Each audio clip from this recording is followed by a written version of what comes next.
50% discount sa estudyante. Sara V. Castro, Banggaan, She Said, World War III, at marami pang iba. Kumusta? I'm Ulysses or Avor Joseph and welcome to News Celebrity Recap Weekly Edition number 1. We've those covered since last week, so skip the answers provided if it piques your interest. Sara Duterte versus Auntie Claire, World War G.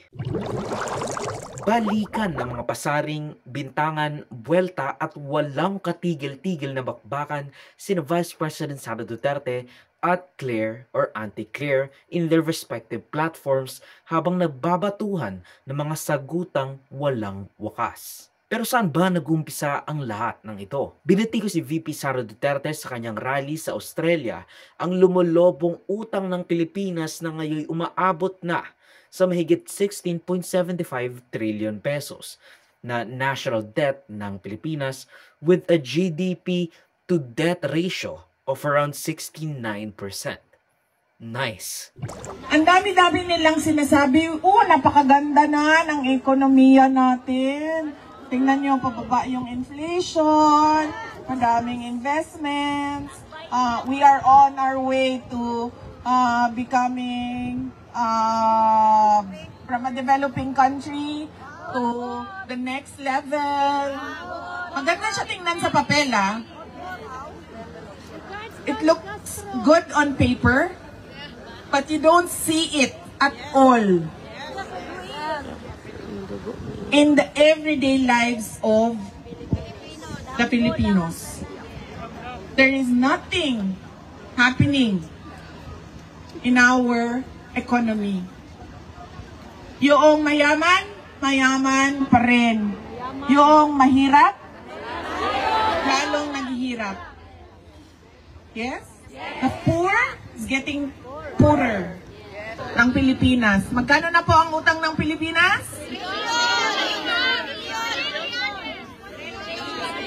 16 trillion. Yes, 16 trillion ang utang ng Pilipinas. Pero, at yan ay mamanahin ng mga future generation of Filipino. O yan ka ng future, ma'am. Dari lang sa takaron. Pero, bakit hindi natin nakikita? Mag-utang, ganito, example mag-utang ako. Kasi gagawa ako ng railway system from Tawi-Tawi to Apari. Diba? Mag-utang ako ng ganyan. Understandable. Kasi hindi mo naman yan kukunin sa sariling budget. Diba? It has to be a foreign-funded project. Pero bakit 16 trillion ang utang natin? And wala din tayong nakikita. With Auntie Claire hitting back, hindi kay BBM galing ang lahat ng 16 trillion na yon at tumaas ang utang ng Pilipinas under Duterte. In fact, pinakmalaking taas ng utang ng Pilipinas ay nanggaling from Duterte. May kasabihan nga tayo, ang hindi marunong tumingin sa pinanggalingan. Hindi talaga malalaman ang katotohanan. Okay, ang tandaan po natin, ang utang na 16 trillion ay kabuuang utang ng gobyerno simula pa noong mga nakaraang administrasyon. At tatandaan din po natin ng ang administrasyon ni dating Pangulong Duterte ang naitalang may pinakamataas na naging utang na umabot ng 12.79 trillion as of June 2022. Hindi ba niya po nakikita ang dulot na naibibigay, tulong ng Buka Centers, ang paglaki ng PhilHealth coverage, ang murang bigas, ang 3+1 promo ng LRT, MRT, ang fuel subsidies na ibibigay, at marami pang iba. Nakakalungkot po. Mahirap po talaga. Mahirap turuan ang walang alam at walang balak umalam. Mahirap din buksan ang mata ng bulag at nagbubulag-bulagan. So, you know what? Let's see yung kanyang sinasabi. Kasi let's go and quick fact check muna tayo.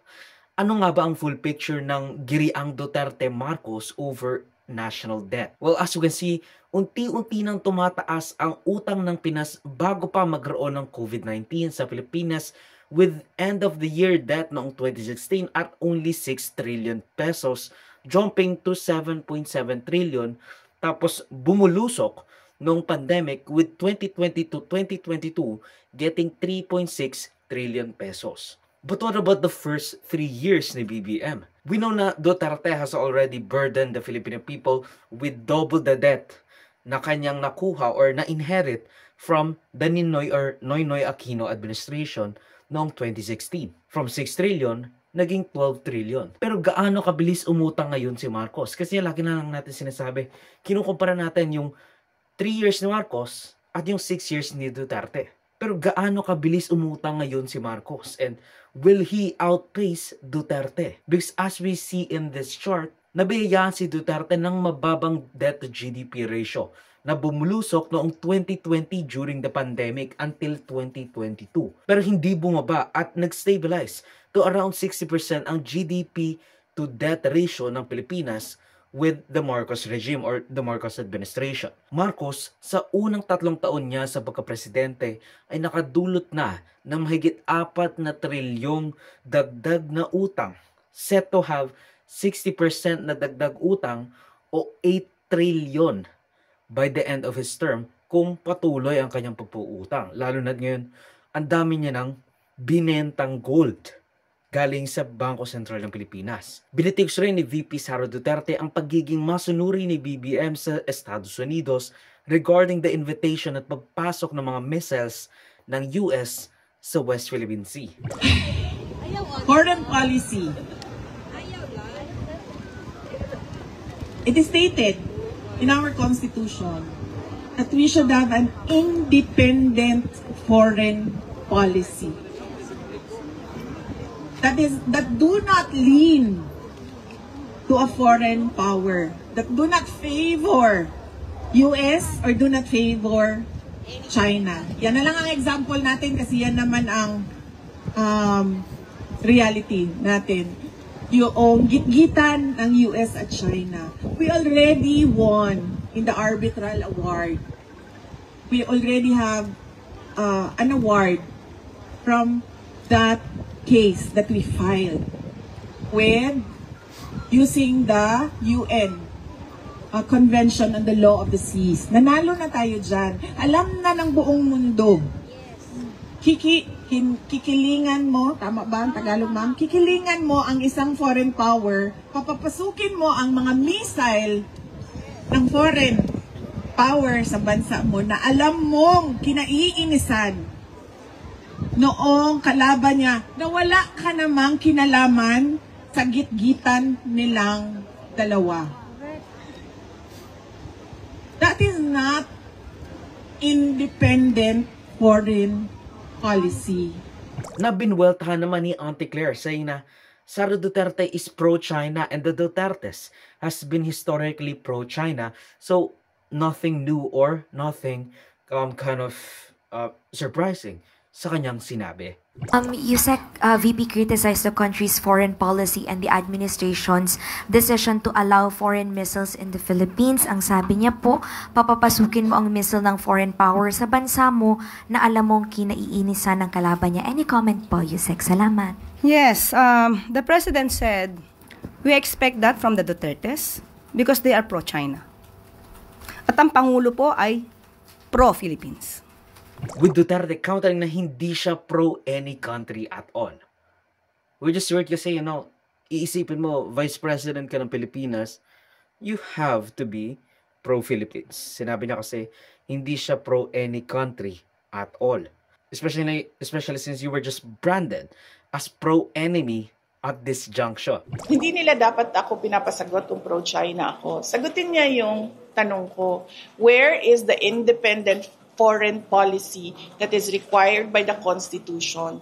Where is it right now?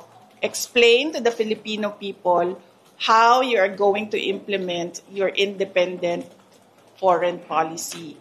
Huwag nilang pasagutin yung nagtatanong na sasabihin nila ako ay isang pro-China person. Matagal na nila yan na narrative na pro-China ako. I'm not pro any country at all. Ang sinasabi ko lagi, we need to develop, we need to maintain, and we need to level up our relations with all countries. Nainis pa si VP Sara sa sinasabi niyang pakitang gilas at photo op ni Marcos nang sumama siya sa pagsunog o pag-i-incinerate ng mga syabong nalimbat at natagpuan. Hindi ko lang, ma'am, trabaho ba ng presidente ang sirain ang ebidensya ng ano? Hindi yan trabaho ng hindi trabaho ng presidente ang mag-photo op sa nahuli na drugs at mag-photo op sa pagsira ng nahuli na drugs. With Castro, with complete props, may resibo agad to when Duterte did those kind of photo ops na ngayon binabatikos ni Sara kay Marcos. Ang Pangulo ay gumising ng maaga kahapon. Pumunta sa Tarlac, nagtrabaho, nagutos, hindi nagbakasyon, at binantayan ang pagkasira ng illegal na droga. Nais ng Pangulo na masawata ang droga, ang illegal na droga sa ating bansa. At ang pagtatrabaho po ng Pangulo ay dapat maramdaman ng tao. Hindi po ito pang photo ops lang. Ito ay nagsisilbing babala sa mga kriminal. At nagsisilbi rin po itong inspirasyon sa taong bayan na nagdanais na masawata ang illegal na droga. Mas maganda po siguro talaga na pasinayaan at makita mismo ng Pangulo ang pagsira sa mga illegal na droga na ito kesa po walang gawin sa mga nawalang illegal na droga sa magnetic lifter. Kailan nga po ito nawala? 2018? Yan. At baka po nakalimutan din po ng Vice Presidente na ang kanyang ama ay nagkaroon din po ng pagwi-witness sa incineration ng 7.51 billion dangerous drugs sa Cavite. Ito po, baka po nakalimutan niya po ito. Baka pwede nating palakihan. Kailan po ba ito? Wait lang. 2020 lamang. So, baka nakalimutan po ito ni Vice Presidente. So, ang pagtatrabaho po naman ay hindi dapat itago. Dapat nakikita ng taong bayan. Dapat nagre-report ang Pangulo sa taong bayan. No, pinagpapaliwanag rin siya ng Malacanang regarding her foreign trips, asking her na total ginamit niya na yung Office of the Vice President social media page. Kahit nasabihin yung personal trip ito, she is still using and has in her capacity allotted to her as the Vice President of the Republic. Kumbaga nag-video siya patungkol sa Pride Month with the official Office of the Vice President Facebook page. Alam mo kasi, hindi kasi nila naiintindihan, sorry Hindi ko alam kung sinasadya nila na ayaw intindihin o talagang bobo lang talaga yung nasa administrasyon. I'd like to lean doon sa latter kasi sa lahat ng mga desisyon nila lately.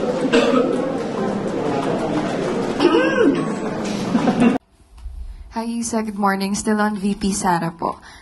May sagot po siya sa statement ng Palasyo on her overseas trips. Hindi niya raw po alam kung hindi niyo lang naiintindihan or, and I quote, bobo lang talaga yung administrasyon. She also confirmed that her trips are indeed personal but that she never used any government money. And speaking of, yun po. Okay po, nakita po natin kung paano po sumagot ang Vice Presidente. Napaka-emosyonal. Sabi nga po natin, may kasabihan po na when emotions are high, intelligence is low. Never speak out of anger. Dahil maliwanag po sa ulat na personal trip ang ginawa po niya. At hindi natin kino-question. Ang sabi po natin noong nakaraan ay it's her choice. Kung dyan po siya abala sa kanyang private or personal trips with her family. Pero hindi po niya kasi ibinunyag nagagawa siya di umano ng official functions. Magiging magkaiba po yun kung ang sinabi niya po, kahit po sa inyo, sa media, na personal trip, pero meron po pala siyang gagawing official functions. Kasi magkakaroon po dito ng ethical and accountability concerns.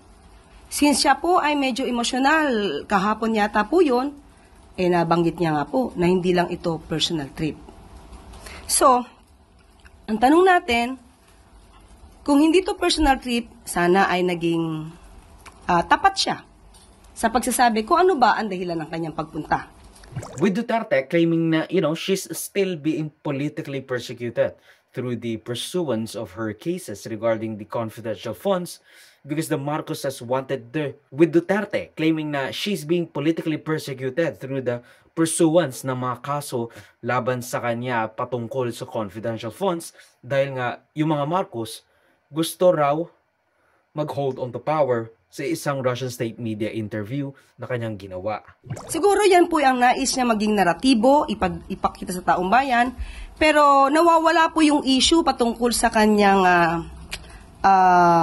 accountability tungkol sa confidential funds at iba't iba pang mga complaints na napapaloob sa articles of impeachment. Claire again hit back saying na that's just her narrative and what she wants the world to perceive the administration's efforts for accountability, lalo na sa mga matataas na ahensya at posisyon sa gobyerno.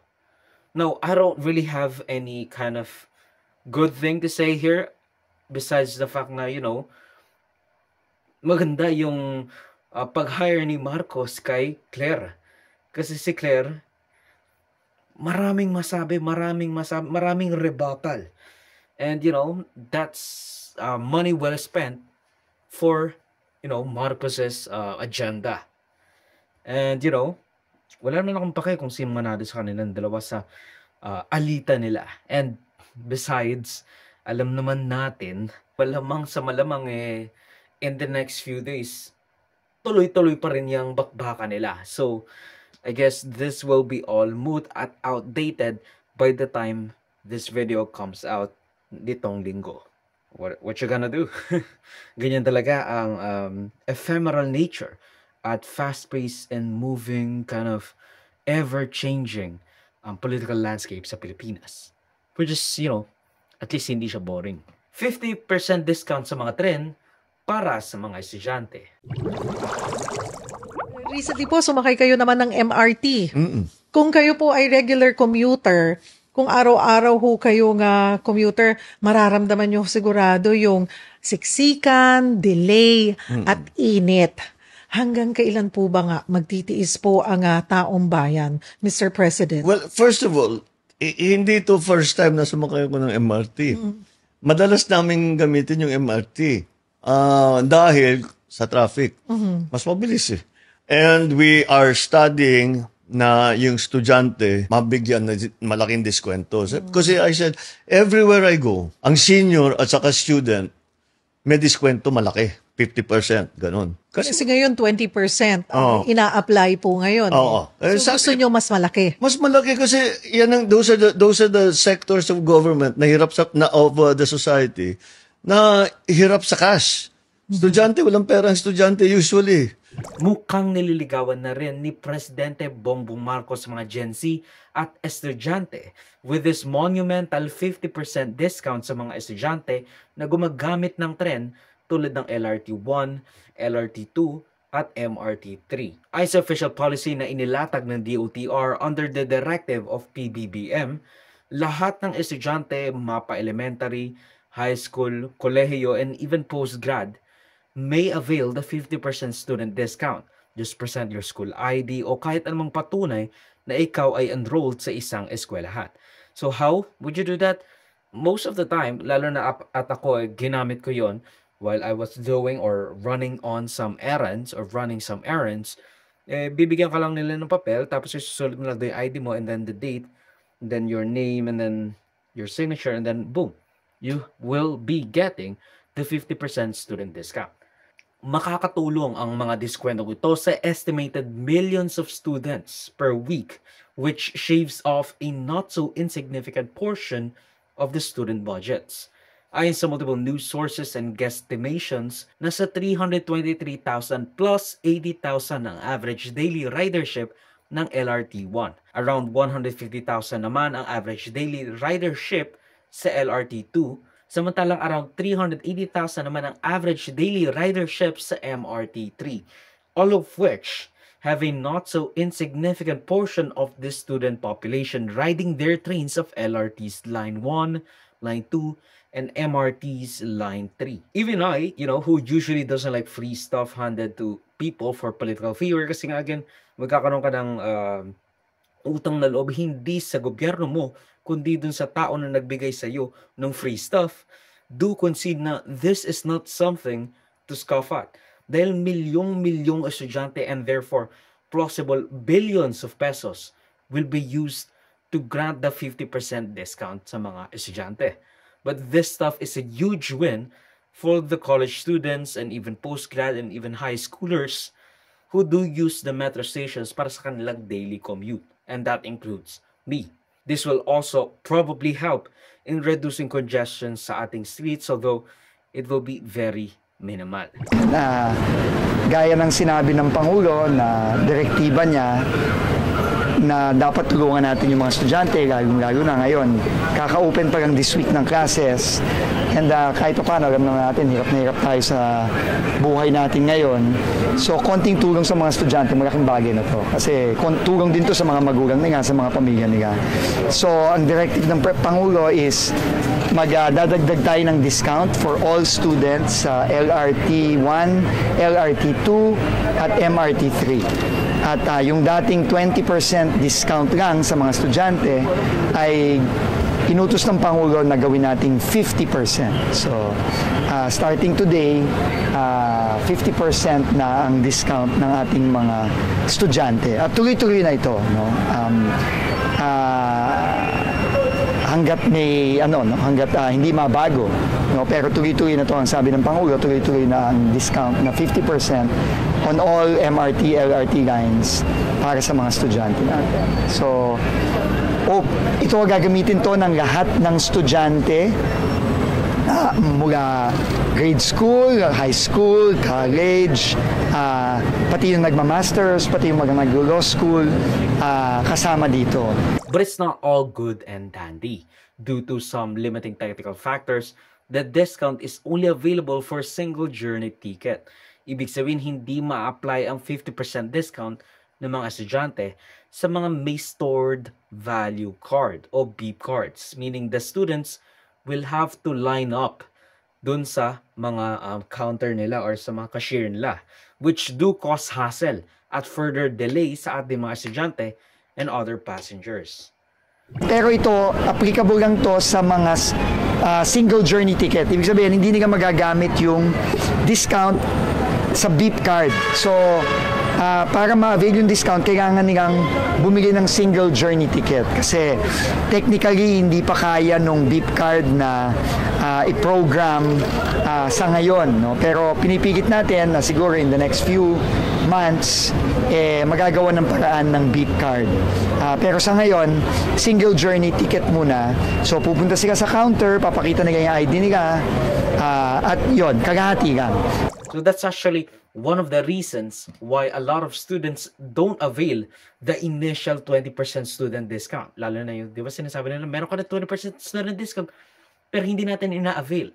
Kasi may beep card naman na in and of itself already carried a few peso discount for a 5-year term card costing at most 100 pesos. Kung ba marirecoup mo na and more yung investment mo sa beep card dahil nga 2-3 piso ang masisave mo every single trip.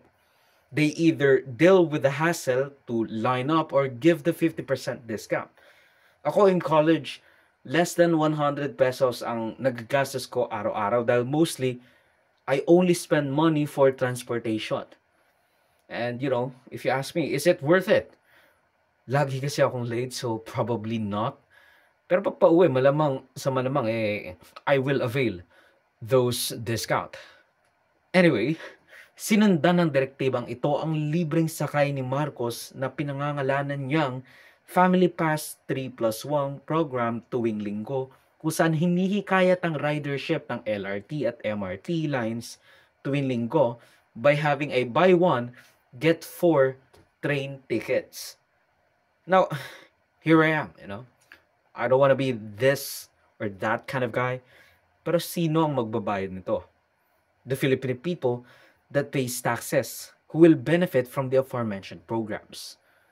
Estudyante, di ba? Sila naman ang magiging future taxpayers of the nation. So, I guess it will be, or this would be a good money-losing venture / investment.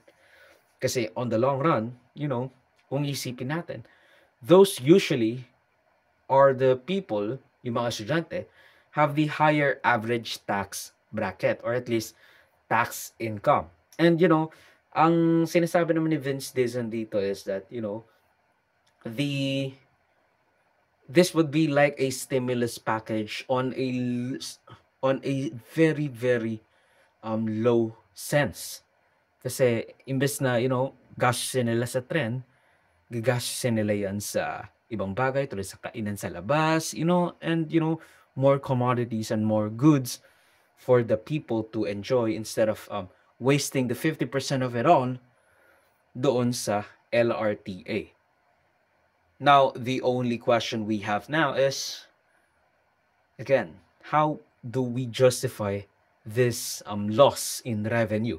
At the end, pagtarbosing news and worthy recap weekly edition for roughly the 4th week of June 2025. Mag-switch sa more topics and requirements the balitas if you feel I'm presented them in any way. Salamat sa panonood mga from Warmy, like, subscribe, and follow my socials and avoid Joseph that will be linked down below. So sustainably, of course. Paalam.